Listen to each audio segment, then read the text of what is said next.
नहमदुहु व नुसल्ली अला रसूलिहिल करीम औज़ु बिल्लाहि मिनश शैतानिर रजीम बिस्मिल्लाहिर रहमानिर रहीम वला तक़ूलू लिमन युक़्तलु फ़ी सबीलिल्लाहि अमवात बल अहयाअ वलाकिन ला तशऊरून। सदक़ल्लाहुल अज़ीम।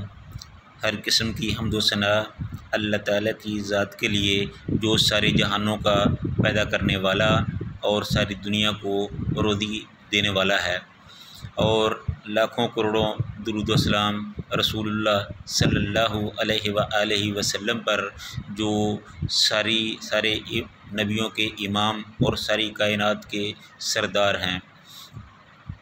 आज हम हज़रत तुफ़ैल दोसी रज़ी अल्लाह ताला अन्हु पर कुछ गुफ्तगू करेंगे। हज़रत तुफ़ैल दोसी रज़ी अल्लाह ताला अन्हु के रसूलुल्लाह सल्लल्लाहु अलैहि वसल्लम के बड़े प्यारे सहाबी थे। वो कबीला दोस के सरबराह थे जो तहामा में आबाद था। तो हज़रत तुफ़ैल दोसी रज़ी अल्लाह ताला अन्हु बड़े फ़ियाज़ किस्म के आदमी थे, बड़े सख़ी थे। वो गरीबों और मस्कीनों का बेहद ख्याल रखते और कभी भी उनका चूल्हा ठंडा नहीं होता था। उन गरीबों और मस्कीनों के लिए हर वक्त उनका खाना तैयार रहता। जो भी उन पे दर पे आता वो कभी खाली हाथ वापस ना जाता। उनका दरवाज़ा हमेशा साइलिन के लिए खुला रहता था। तो इस तरह हज़रत तुफ़ैल दोसी रज़ी अल्लाह ताला अन्हु बड़े ही बरगदीदा किस्म के सहाबी थे। तो जब रसूलुल्लाह सल्लल्लाहु अलैहि वसल्लम इस दुनिया फ़ानी से रुखसत फरमा गए, तो उसके बाद हज़रत तुफ़ैल दोसी रज़ी अल्लाह ताला अन्हु हज़रत अबू बकर सिद्दीक़ रज़ी अल्लाह ताला अन्हु के पास आए और ख़ुद को, अपनी तलवार को और अपने बेटे को रसूलुल्लाह सल्लल्लाहु अलैहि वसल्लम के जानशीन हज़रत अबू बकर सिद्दीक़ रज़ी अल्लाह ताला अन्हु के हवाले कर दिया और कहा कि मैं अपना सब कुछ इस्लाम के लिए वक़फ़ करता हूँ। तो इस तरह हज़रत तुफ़ैल दोसी रज़ी अल्लाह ताला अन्हु ने अपना सब कुछ, अपना माल, जान, औलाद इस्लाम के लिए वक़फ़ कर दिया। हज़रत अबू बकर सिद्दीक़ रज़ी अल्लाह ताला अन्हु के दौर में बहुत से फितरों ने सर उठा लिया।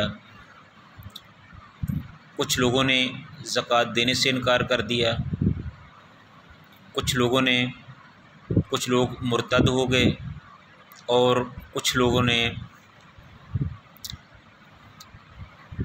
नबूवत का झूठा दावा कर दिया। तो ये चूँकि सारे मसले बड़े गंभीर किस्म के मसले थे, बड़े अहम किस्म के मसले थे, तो हज़रत अबू बकर सिद्दीक़ रज़ी अल्लाह ताला अन्हु को फ़ौरी तौर पर इन पर तवज्जो देनी पड़ी और बड़ी जान फ़शानी के साथ इन मसाइल से निपटे, इनको फ़ुरू किया। और पहले हज़रत अबू बकर सिद्दीक़ रज़ी अल्लाह ताला अन्हु ने मानिन ज़कात के ख़िलाफ़ एक मुहिम चलाई, जंग लड़ी। तो उन सब को ज़ेर किया और कहा कि खुदा की कसम, मैं इन लोगों के साथ उस वक़्त तक लड़ूंगा जब तक ये ज़कात का एक तस्मा भी अदा नहीं कर लेते। तो जब उन्होंने ज़कात का पूरा हिस्सा अदा कर दिया तो फिर ये जंग ख़त्म हुई।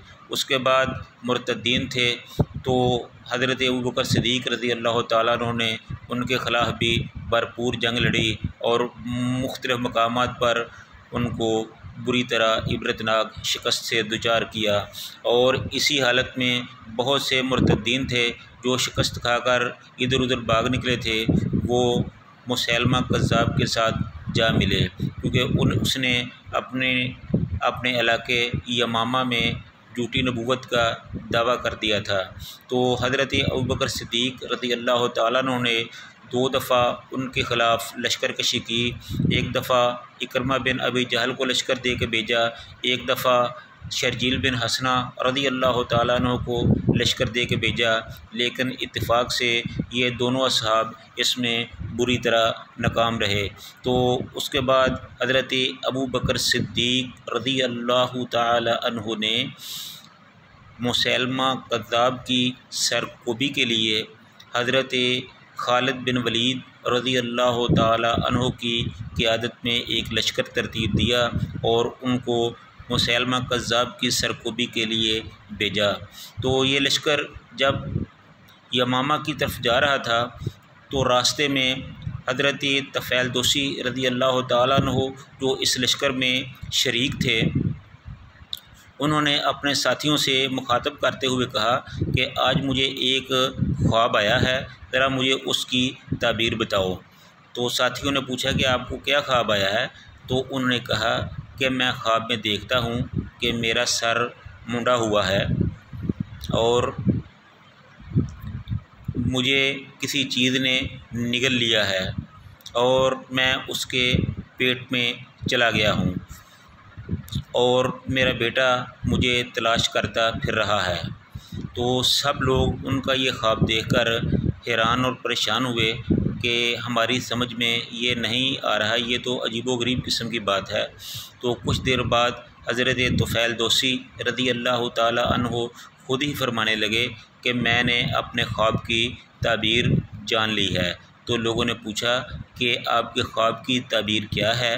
तो हज़रत तुफ़ैल दोसी रज़ी अल्लाह ताला अन्हु ने फरमाया कि ये मेरा जो सर मुंडा हुआ है, इसका मतलब ये है कि मेरा सर इस जंग में कट जाएगा और मैं शहीद हो जाऊंगा। और ये जो मैंने देखा है कि मुझे कोई एक परिंदा मेरे जिस्म से निकल कर उड़ गया है, तो ये जो है ये मेरी रूह है जो मेरे जिस्म से निकली है। तो दूसरा ये कि मुझे किसी ने निगल लिया है, तो इसका मतलब ये है कि मैं कब्र में चला गया हूँ। और ये जो मैंने देखा कि मेरा बेटा मुझे तलाश करता फिर रहा है, तो इसका मतलब ये है कि वो भी मेरी तरह शहीद होने की आरज़ू रखता है। तो ये ख्वाब था जो हज़रत तुफ़ैल दोसी रज़ी अल्लाह ताला अन्हु ने अपने मसाहिबीन को, अपने साथियों को सुनाया और उनकी ताबीर बयान की। उसके बाद लश्कर के रवानगी का टाइम हुआ और लश्कर अपने मंजिल की तरफ चल पड़ा।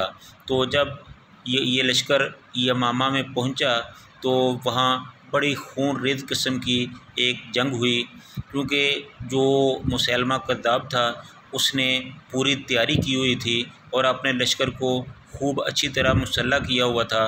तो उसके साथ मुसलमानों का बड़ा ज़बरदस्त मुकाबला हुआ, यहाँ तक कि उस जंग में 1000 के करीब सहाबा कराम रिज़वानुल्लाह अलैहिम अजमाइन शहीद हुए और 70 के करीब जो हफ़ाज़ थे, यानी कुरान पाक के हाफ़िज़ थे, वो भी शहीद कर दिए गए।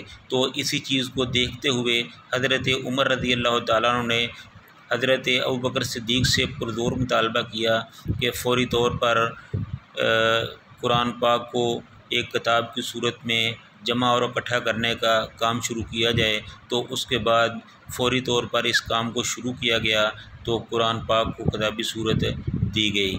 तो इस तरह इस जंग में हज़रत तुफ़ैल दोसी रज़ी अल्लाह ताला अन्हु बड़ी बेजिगरी से, बड़ी बहादुरी से लड़े, बड़ी जान फशानी से लड़े और इस कदर लड़े कि वो लड़ते लड़ते ज़ख्मों से चूर हो गए और अल्लाह की राह में जाम शहादत नोश किया।